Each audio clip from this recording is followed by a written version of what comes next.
Well, hello everybody. Welcome to another episode of We Watch Shudder. My name's JD. Who's here with me? It's Michelle. It's Michelle. It's always Michelle. We had a great time at Time Bomb Pro Wrestling last night. Literally last night as we record this and as you will be listening to it because it's just dropping later today. That's how time did works. You have fun? Yeah, that is how time works. Did you have fun at the Time Bomb show, Michelle? I guess. Yeah, I did. There was so much blood during the barbed wire stuff. Oh, yeah, Matt Tremont does not fuck around. Also, we met Matt Tremont's dog. His name is Sullivan, Yeah, Sully. and I follow him on Instagram now. Yeah, it's Sully H2O on Instagram. Sullivan Make sure you follow him. H2O. I'm sorry? Sullivan H2O. Oh, it's Sullivan H2O. That's Yep. probably why I was having trouble finding it. Apparently, Sully also has a Twitter under that same set of credentials. I don't know what he thinks to tweet. He's a dog. I don't know, but also Matt Tremont has Twitter. He's a deathmatch pro wrestler, and he's fucking great if you're into deathmatch stuff. My guess is I just want to follow his dog. But no, it was a good time. Look, guys, I just want to take if you're a listener in the Fargo-Moorhead area, in the Twin Cities, in Winnipeg, Manitoba, keep your eyes peeled for Time Bomb Pro Wrestling. I know they've got another no ring, no rules bar show coming up in the Twin Cities in December. They're going to be back here in Fargo in December. I'm not sure when they're going to be in Winnipeg again, but Winnipeg's not far from Fargo. If you're into current modern indie pro wrestling, you want to be keeping an eye on this. This is the best pro wrestling indie promotion that I've seen in North Dakota in my entire life. So now that I got that out of the way, welcome to the show, guys. Oh, I'm sorry. I'm still just riding a high from that show last night. It was so cool. Michelle, tell these people why we're here. Dude, why are any of us here? That was a pretty loaded question. I should have been much more specific. I'm having a really bad day. Terrible, terrible time to ask me that question. Friday We the are 13th, here, Michelle, in October, no less. What were you but expecting? it never hits me. I never have the bad luck. Today I have the bad luck. But we are here to talk about Shudder because we watch it, and they dropped a new movie, a Shudder original, in fact, called The Puppetman, and so we watched it. The Keep It Man. Oh, that would be a different movie. The Puppetman. Oh, It's right I up there don't with like that. Perpetrator. Oh, I don't like the Puppetman. That sounds really gross. Lots of squelching in that one. Not much squelching in this one. Okay, we should talk about the movie. If it's your first time tuning in, I'm usually peppier. Sorry. So sorry for who I am as a It was a human long being. night. It was a very long night and a very long day and an even longer night. But Jason Voorhees will be making their premiere tonight at the Burlesque show, and I'm excited. When is this show, Michelle? It's ValleyCon and starts at 10 p.m. So by the time that they hear this episode, they'll have missed it, but they can come to Warriors and Wenches Saturday, October 14th. Okay, so where's Warriors and Wenches? Also at ValleyCon. Oh, well, I mean, I love you, dear, but I support you in all of your efforts, but I'm not going to buy a ValleyCon pass. Just come watch Jason No, Voorhees. that's fair. So Jason Voorhees is going to be... It's okay. There will be pictures. I'm broke, but damn it. I'm broke. It's fine. Jason Voorhees will be seen again. It's October 13th and Friday the 13th. And I had to do Jason Voorhees Just to be clear, guys, I don't know if we've ever talked about it in detail here on the show. Michelle occasionally does burlesque performances, and tonight she's clearly... You heard Jason Voorhees. If you don't understand immediately what that whole act is going to be, well... Oh, you're missing out. There will be pictures, I promise. That's dope. So, anyway, we're talking about the Puppetman today. The Puppetman. The Puppetman. It sounds so much like pupa, and I hate the word I know, pupa. and I hate it. I we just keep say envisioning cocoon, Metapod. Ugh, the Cocoon Man, now we're very far away. Can we just not say pupa ever? Well, you're the one who it. keeps... You're doing. Stop doing it. Okay. I'm very self-destructive. Are going to do a spoiler-free section, and then that will include our ratings, and then we will do a spoiler section, and we will talk about the Puppetman. Puppetman. Oh, we have to read the description first, but we did decide that both Shudder and IMDb give away way too much in the Way too description. much, and it's I'm their novel length. It's Yeah, unbelievable. I am going to make up a description right now, and my description is that there is someone out there who can control people and kill them as though they are a puppet. They are completely bent to his will. Puppet Man. That's my description. Yeah, people be killing people, but they be saying, "We didn't do it. Something made me do it." And there you go, Yeah. the Puppet Okay. Man. Ratings. JD, give me your rating. Ratings. My rating. Mm-hmm. My rating, Michelle, this movie is fucking dope. 5 skulls. This was a fun time. I started out at the beginning, I'd say for the first half of it or so, I wasn't disliking it, but I wasn't like blown away by any means. I was already, seeing myself in like that 4 skull range, depending on how the rest of it played out, might have dropped down to like a 3.5. Because me and narrative, I gotta have the finish has gotta work for me. If the finish doesn't work, it can ruin the whole thing. And then, with about a half hour left, this movie just put the pedal to the floor, and it was fucking rad. I found myself yelling at my TV screen multiple times with just thrilling excitement. Don't get me wrong, like this is not like tense, like edge of your seat, like, oh, I need to turn away from the screen horror. And we'll talk about in more detail what I mean when we get into the spoilers section. But no, as an experience for me, first time watching this was a fucking blast. 5 skulls. Okay. My This I'm could be shocked. interesting. I am shocked. Okay. The kills were really cool. There was movie in between it, and that was unfortunate. There was a 20-minute period that would get 5 skulls, but there was too much of everything else. I am Ooh. dreading this discussion. It's a 1.5 out of 5 for me. What? Oh, Michelle, is this the biggest divide we've ever had on a movie in this show's history? Probably, and here's the terrible thing that I know is about to happen. You watch something and you remember every single thing with great detail. I take notes in order to debate you on these moments. I checked out so much in this movie that I barely have notes because I just didn't care. And I was Wow. originally going to do in my review a whole thing about how writer director, what was his name, Brandon Christensen. Brandon Christensen, how they have done other things that I have enjoyed, and that this one was unfortunate. Superhost? Yep, and just in case, like, if somebody tunes in, I don't want to hurt their feelings, so I was going to do a whole like, well, here's the positive, but if you love it that much, I'm just going to be honest, it wasn't for me. 1.5 out of 5. No, that's Okay. cool. These things happen. This is going to be a fun Yeah. time when we get Oh, into the no. diggy here. I didn't write enough notes so for this. now, yeah, guys, if you wanna go check out what is so divisive about the Puppet Man, it's on Shudder right now. It's a quick 97 minutes, about 93 without the credits. Definitely watch About the credits. 10 Show some of fucking. really good movie. Oh, Michelle. I just had to say it to be snarky. I'm no, sorry. that's fair. That's fair. I'm sorry. That's fair. We got to build up that drama. I know. Go watch the movie, guys. I mean, You one should way see or it the at other, least your once. reaction There is is stuff yeah. to see.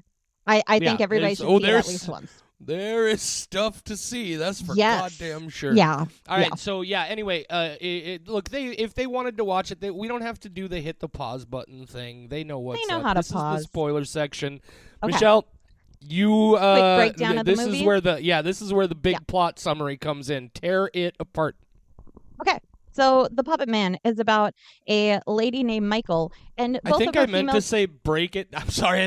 This is what I do all the time. I think I meant to say break it down, and then I said tear it apart, and I realized that sounded like I wanted you to just be incredibly critical, and we're just Oh, summarizing the plot. Just you wait. And I don't know why that thought just demanded to come out, but that's who I am. Okay, go. Well, I'm going to restart. So there's a lady named Michael, and Michael is apparently only friends with other ladies who have traditional men's name, aka Joe and Charlie. And that's like a pretty cool group of friends to have.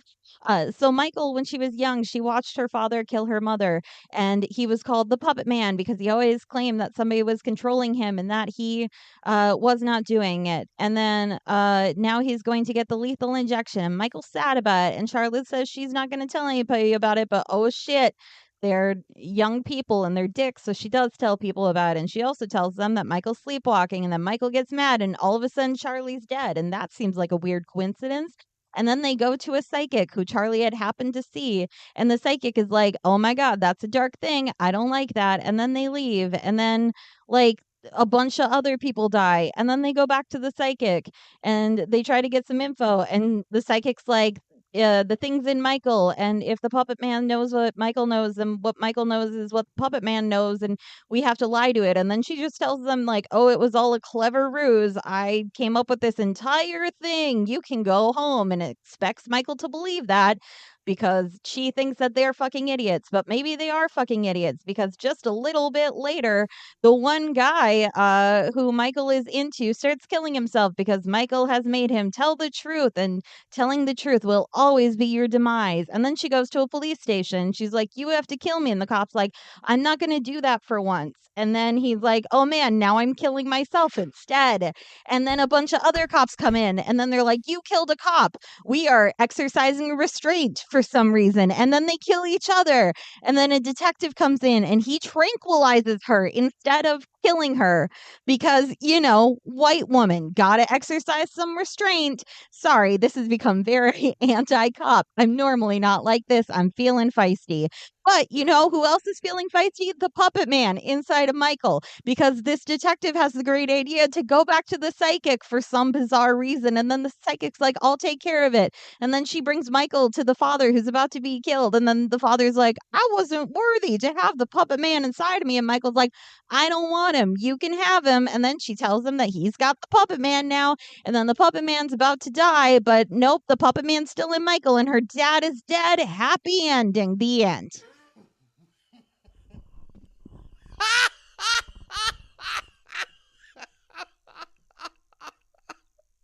I I mean, really did not mean to become so anti-cop, but I found all of that so absurd. I Where I'm mean, like, oh, there's a lot of dead cops and you tranquilize her. Okay. Yeah. That's definitely how that would be handled. Nobody's watching the security cameras. No one's I mean, there. Just happens to be the detective who's already working on her case, who comes in, and instead of reaching for his gun, he's like, well, I'm lucky that I carry this tranquilizer around with me. Usually I leave it at home, but today I had it because I was afraid there would be a velociraptor attack. Luckily, I just happened to have it out because I thought, oh shit, the raptors, they've made it in the building because they figured out how to use doorknobs. But nope, it's just Michael, this lady who I already think is a suspected killer of all of her friends, and she's surrounded by dead cops. But I'm going to tranquilize her, and I happen to have the number of the neighborhood psychic, and we are going to go see the psychic because she's going to know what's up. I don't think that Michael killed all 9 of the people she's encountered so far. I mean, when you put it that way. Yeah, I have. Okay. I think I don't want to be mean to people. This frustrated me. This frustrated me so much. I think the things that you and I like about it are probably the same, but the story upset me. So if you would like to praise it for a while, I found it so convoluted and upsetting. Well, I do want to point out that I think there are some details that won't change your opinion strongly, but some details that you may have missed because I've had that same issue where a movie just wasn't connecting for me, and so you're having trouble focusing and you're kind of tuning out, and maybe you miss a detail here or there. That's definitely happened before. In the initial interrogation with the Michael Paré detective, also shout out for them getting Michael Paré. That was a good get for this movie. Um, right at the end of that sequence, like there's a clear moment where the detective is now under the influence of the command from the Dolos entity inside Michael. And so maybe there's a level of suspicion there. Again, you're not wrong. In reality, if a cop walked into a room with a bunch of dead cops and somebody just standing there, that person is going to be dead. Like, you're not wrong. Counterpoint. I did not miss any of that. It actually Okay, makes me think he would be more likely to kill her if he's like, this that's bitch can fair. control my body. That's I fair. don't think I checked out very much as far as like catching things happen. I just went, really? A Okay. lot of it. No, Oh man. I was really kind of curious about where the story. I don't know for sure why. I was caught up. I thought the performances from all of these folks, Michael and Charlie and Joe, and the one guy was David, and I don't remember the The other other dude. fella's name, the All the weightlifter actors are guy. great. Zero Right, complaints yeah, about the solid acting. performances. And I don't know. I was curious, and I was caught up in some of the moments. I thought there were some really amazing set pieces here. First of all, I thought the opening murder was fucking great because it's like a two. It's not like a 7-8 minute scene, right? It's like a 2 minute scene, and they just get right the fuck to it. And this lady is dead, and then there's a girl locked in a box, and what the fuck is going on? Right? And then they end up on top of the building. And what I love so much about Charlie's death is she walked backwards off the I fucking roof. know. I don't know why, Every but cool that is great. fuck. Every single Oh kill my is great in this God, movie. I was yeah. The effects, those moments are awesome. And I feel, at least for me, in my experience, awesome to a degree that, yeah, the story is preposterous, but I didn't care.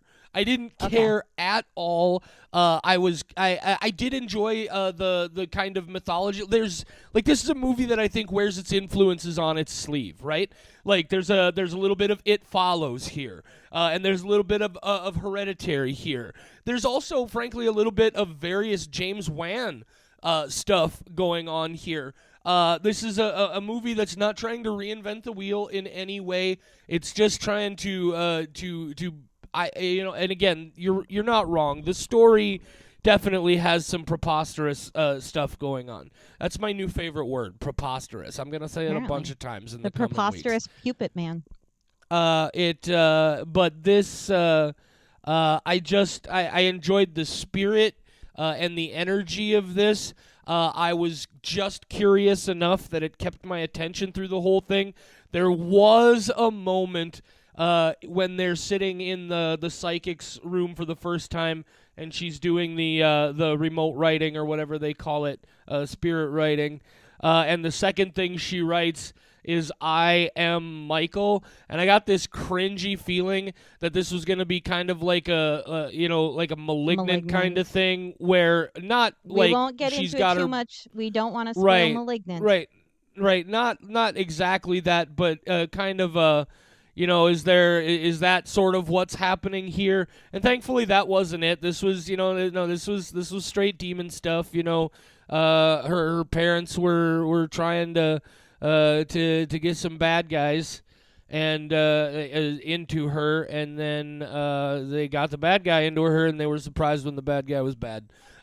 So I thought the whole point, like they get to that moment.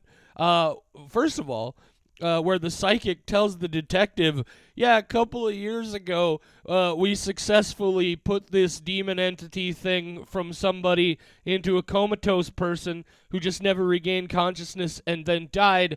And did you get that comatose person's permission to do that? Where's the consent? And I was like, wait, is that what they're planning to do here again?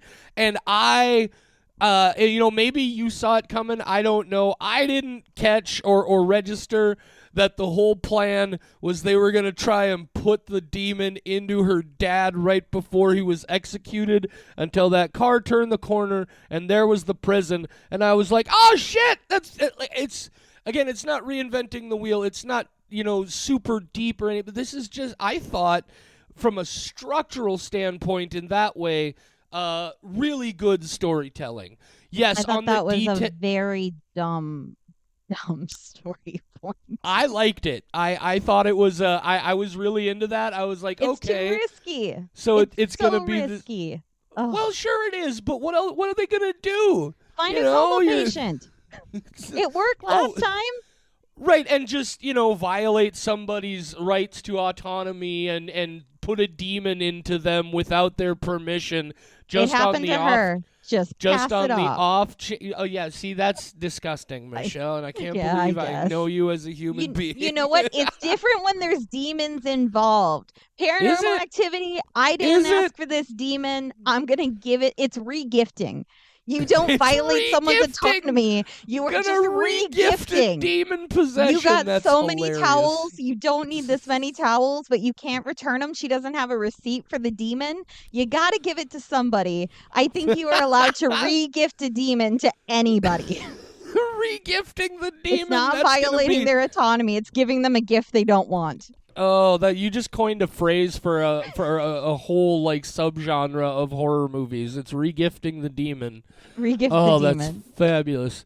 Oh my god. And so yeah, I can't disagree with you. Yeah, if we sit down and examine this on a detail level, there's a lot of stuff that isn't going to hold up to real deep scrutiny. And so I think what we're learning here is the success or failure of this movie is, is the story interesting to you? Does the story connect with you? The story didn't connect with Michelle. The story connected with me, and I was along for the ride, and so those little details don't matter. And I've been in that position before where because the movie is not connecting with me, I'm just start looking for all the different ways in which this movie is just completely ridiculous. So I know entirely where you're coming from, but no, I had so much fun with this movie. I loved it, and I'm definitely going to recommend it to other people. Well, couple things. First off, I Yeah. am glad that you did give it 5 skulls because I think this is one that everybody should watch once just for the kills. Oh my Oh god, God, the yes. kills are so good. What was your Um, favorite one? the burning alive lady Yeah. that happens simultaneously with the guy whose arms are up and you hear the bone cracking and his blood vessels pop and his tooth pops out from him clenching so hard and then his wrists break and all of a sudden he has two halves of a face. He no longer has Oh, one face. He has yeah. two halves. What I loved about that is there was that one shot from above where his head is down at the bottom of the screen, and Mm-hmm. his throat is throbbing so much from the strain he's being forced through that I thought when he dropped it, it was gonna crush his throat. And so when it Mm. smashed through his fucking mouth and ripped his jaws in half, holy shit! What the fuck, man? And they're like you said, they're doing that alternating back and forth with not just this lady having her face lit on fire, Oh, but no. Cooking. incredible fire effects, right? Cooking it. There's one real close-up shot where you can clearly tell this is a person in some sort of protective mask, and but I don't care because I that's didn't when care. you No. realize this is really a person with their face on fire to make this movie, under incredibly strict safety protocols. But holy shit, I don't know, maybe their face wasn't on fire. I got the impression this was a person doing some kind of controlled burn with their face on fire. Maybe the eyes themselves were CG, but I thought this was it was fucking intense. Like I said, from a what the fuck standpoint, when Charlie walks backwards off the roof, Mm-hmm. I was like, God damn it, the opening murder. This is Mm-hmm. this is A+ horror show when it gets down to the killing. So, outside of the opening and Charlie walking backwards, because I also love those two moments. And I wasn't checked out initially. It was kind of like after Charlie died, it felt like so much of the story was only there to be part of Charlie's story. These weren't people behaving normally. This wasn't just like people grieving. It was this thing has to happen so that this thing can happen later in the movie. This thing has to happen so it explains this part. Everything had to just be like in there to cram in a lot of things very quickly, and it felt unnatural and rushed, and that's where I started going like, oh god, this is so convoluted. Like uh uh Charlie's mother shows up when both of them happen to be there, and then she gets a phone call and it happens to be the psychic who happens to know that the mother is with Michael right at that moment. And I was like, how would she know that? Psychic, but still, that's stupid. So like it was those kinds of things of like, this is all so coincidental and it seems ridiculous. So that's where I started going like, oh, I don't know about this. And then at 45 minutes, that's when things pick back up again. And there's some really cool deaths, including we haven't even talked about the pseudo boyfriend who bashes his face in because the demon entity puppet man figures out that he knows things that she doesn't. The way she switches between being herself and begging and then goes no and then like kills him, like all that stuff, so cool. Every single thing involving the actual puppetry, zero complaints, worth watching just for that. But the story, if they had simplified it, even if they had made it like a little boring for the sake of simplification, that would have been an improvement for me. Everything was very convoluted and so ridiculous that I started picking up the details too much, and I couldn't look past it. And it was so disappointing. I thought the 45-minute mark it was going to turn around, but then it went back to like, I don't care about this story. Like the detective and psychic suddenly know each other. Like there were so many things I was like, can't do this. There are sections of this that would be Five Skulls easily. As a whole, I was so frustrated that it overrode that. No, that's totally fair. I can definitely, like I said, I've been in that position before. I know where you're coming Mm-hmm. from. But I like that dichotomy. This seems like I would love to hear from people listening. You know, if like what I don't expect is to hear anybody who's middle of the road on this. Interestingly enough, I think this is going to be one that people either are on one end of the spectrum or the other. You know what But I really don't expect? what's Somebody that? to say, I didn't care for the kills, but that story was great. Yeah, I will that be definitely amazed no. because these And like I kills said, are great. yeah, there was a moment there when you were talking about the plot, where you were like, and then this happened so that this could happen, and this happened so that this could Mm-hmm. happen, and I almost was gonna be like, yeah, Michelle, we call that a plot. And that's why I don't know how to sum it up. I No, think I you know know what I'm exactly what trying you're to say, saying. but like, Everything is ah, very convenient.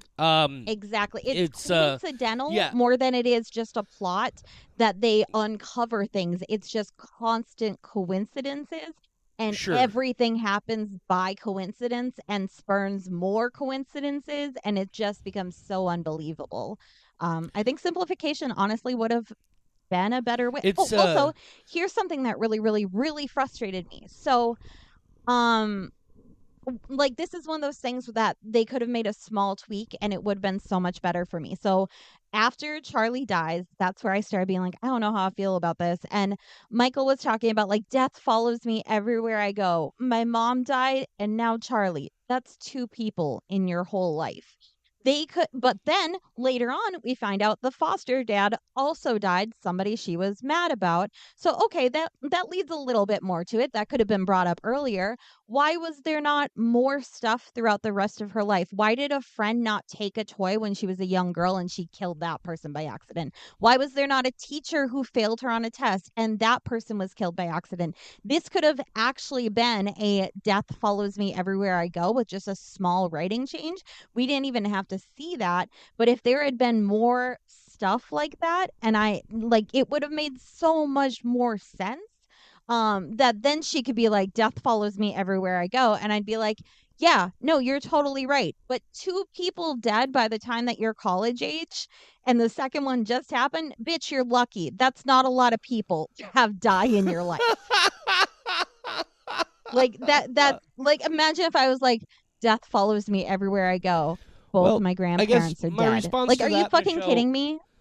No, my response to that, Michelle, is I think definitely that line is maybe not the line they wanted to go with. But consider this. You're talking about how absurd a lot of this is, but are you telling me that if this girl just had people like keep dying, like her mom, and then some girl that she was playing with, and then this person, maybe like a mean teacher in school, and then this foster dad.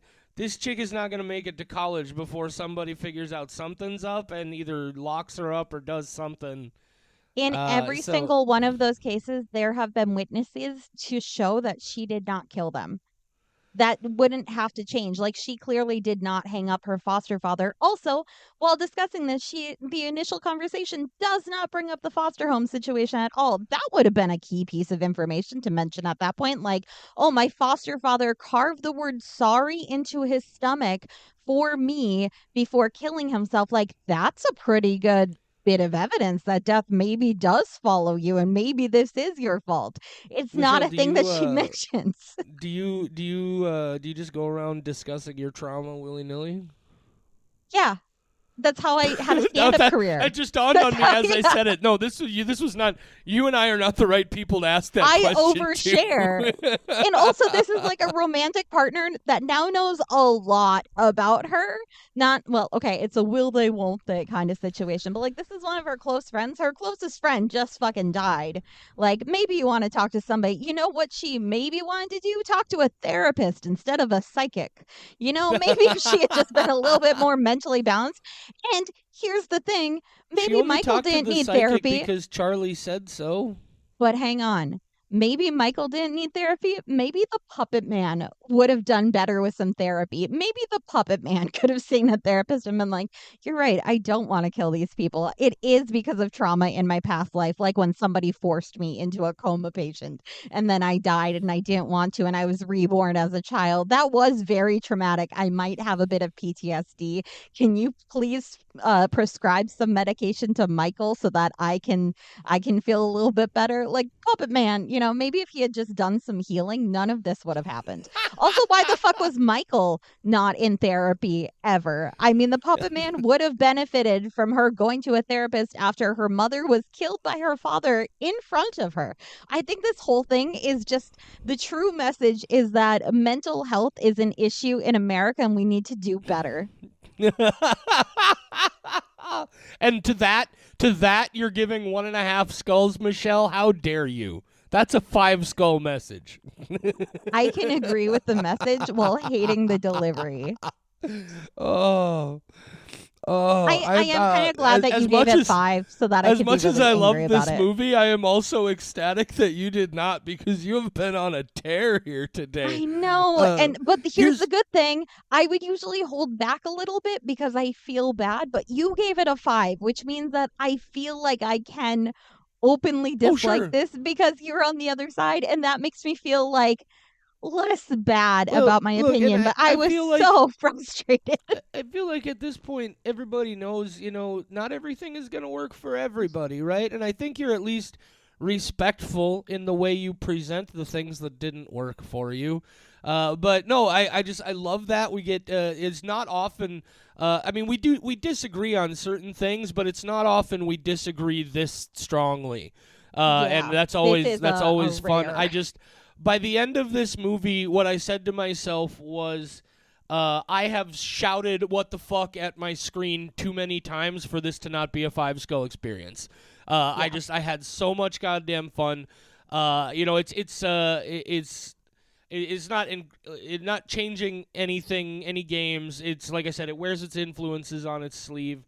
But so, sometimes things work and sometimes they don't, and that's I feel like that's the kind of thing that hopefully drives even more people to go check this out to see if maybe it works for them or it doesn't.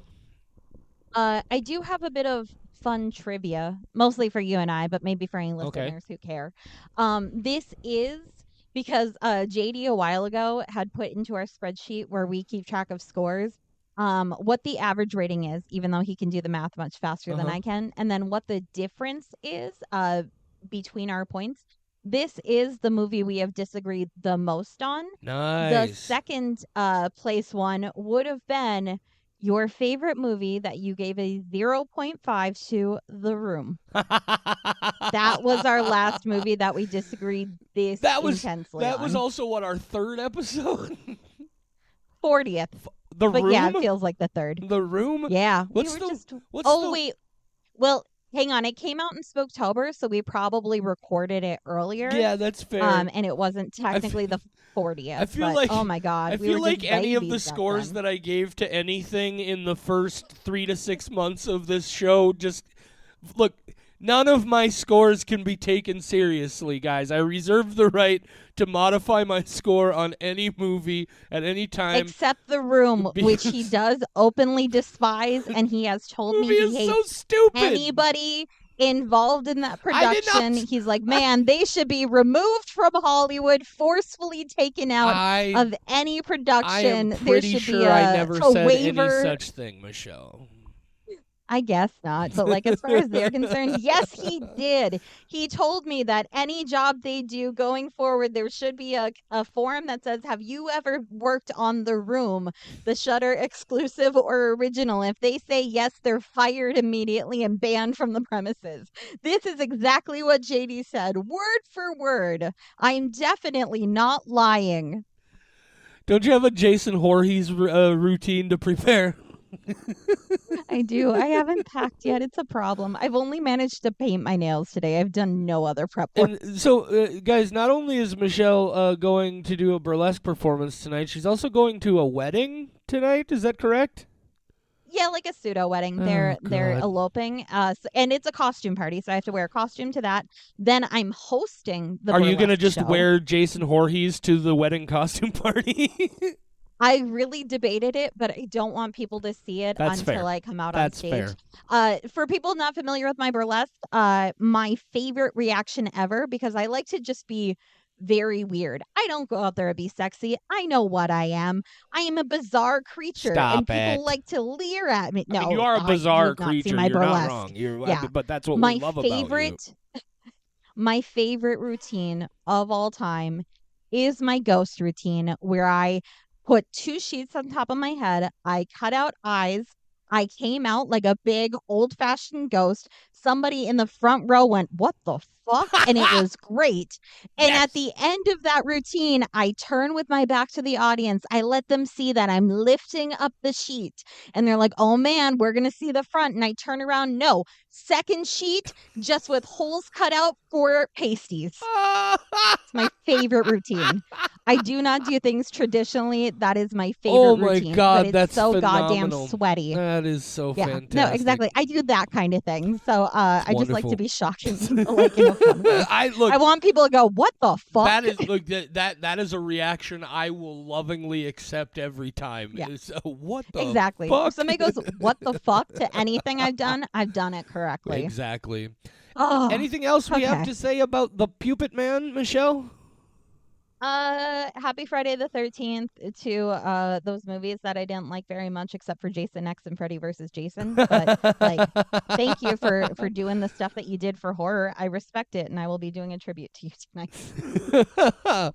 Fantastic. I got nothing else. I don't have anything else either. We're recording this way earlier than we normally do, and it actually went really well. I thought this was pretty solid. Yeah, I had a lot of coffee. Can you tell? Big. I was in a bad, feisty mood, and then I got caffeinated. There is actually one. I'm glad we took a moment here. One other thing I wanted to say. I just want to shout out literally everybody who's listening. This is our second Spooktober. New episodes dropping every day, all month long. And frankly, our numbers are kicking ass this month. You guys are sticking with Don't us. tell them the actual numbers because they are still very low, but they're big No, numbers for us. I am. Our numbers are humble, but we're proud of what we've done. And Yeah, I just, we're having fun. we have had our best day one downloads for a new episode ever. We've had our best day 7 total downloads for a new episode ever. We've had our best single week. Our statistical weeks run from Friday through Thursday because our show started on a Friday. We've had our best single week ever, and we are on track to have our best month ever. Thank you guys so much for continuing to listen and putting up with our jibba jabba and our nonsense. We love you. I also love you, listener, but I do need you to note that JD likes data. Can you tell? He really likes those numbers. On my hand, I'm like, we got 1 4-star review. I'm happy. Yeah, guys, there's a lot of you out there. We had our most unique individual listeners on a single day this month. Could you please leave us a rating and a review somewhere? Only if you like us. Please. What I like more is talking to people on Facebook and Instagram. I've talked to so many people I know are devout listeners by name now. I won't mention them just in case they're like weird about it. But like the coolest thing ever was. Well, oh God, because then I'm gonna forget shout out somebody Sam? though. Yeah, I know Sam. Yeah. And there's a John. Yeah. And there's the mucking foron whose actual name I always forget. Like there's a bunch of you. Our initial UK listener, Alex. Alex! I know most of you. What I do up? not forget you. The coolest thing happened yesterday where one of you, the same guy who I had shout out in a previous episode, put a screenshot and said, one of my favorite podcasts mentioned me. I went, it's so cool that people get excited that we mention them. And then I get to be excited that they're excited that we mention them. It's also pretty cool. I love this endless cycle. Literally anybody on the planet includes us amongst their favorite podcasts. Thank you. You guys are awesome. Yeah. Even I don't. No, I'm kidding. I only listen to 5 podcasts, so it's got to be top 5 at Oh least. Jesus, only 5? Man, you got some work Too much to do. content. Michelle. I got movies to watch. That's fair. I got movies to watch. All right. Well, I go get your Jorge's on. Go get. Well, maybe I'm just artificially extending this, but did you say what your other costume is gonna be for the wedding party? I think I'm just gonna wear a onesie because there is going to be so much like fishnet and high heels and everything else involved tonight that I kind of just want to be comfy and enjoy my friend's day. Is it gonna be a onesie or is it gonna be a kigurumi? Probably a kigurumi, an owl kigurumi specifically. Nice. Yeah. I need to get me one of those probably one of a these kigurumi. days. That's dope. They're so fucking comfy. That's pretty rad. Highly recommend. Shout out to kigurumi. Shout out, hey, somebody at Kigurumi, if you're listening, because we know you are. Hook us up. Anyway, say goodnight, Michelle. Good night, Michelle. Good afternoon, Michelle. We Watch Shudder is a production of Rat Factory Media, your home for all of today's Rat Factoryist podcasts. The views and opinions of the hosts and guests of We Watch Shudder are their own and do not necessarily reflect the views and opinions of Rat Factory Media. But wait, aren't Rat Factory Media and We Watch Shudder the same people? Shut your cake hole, Charlie. Nobody asked you. We Watch Shudder is available free on all major podcast platforms, and the easiest way to support We Watch Shudder is also free. Just leave a rating and review on your platform of choice. Merge your consciousness with ours on Facebook, Instagram, TikTok, and Twitter. We're at We Watch Shudder on all those social media platforms. Or find us the old-fashioned way, on the web at WeWatchShudder.com or by email at mail@WeWatchShudder.com. Heck, you can even leave us a voicemail at 701-566-9510. No, seriously, 701-566-9510. Try it if you dare.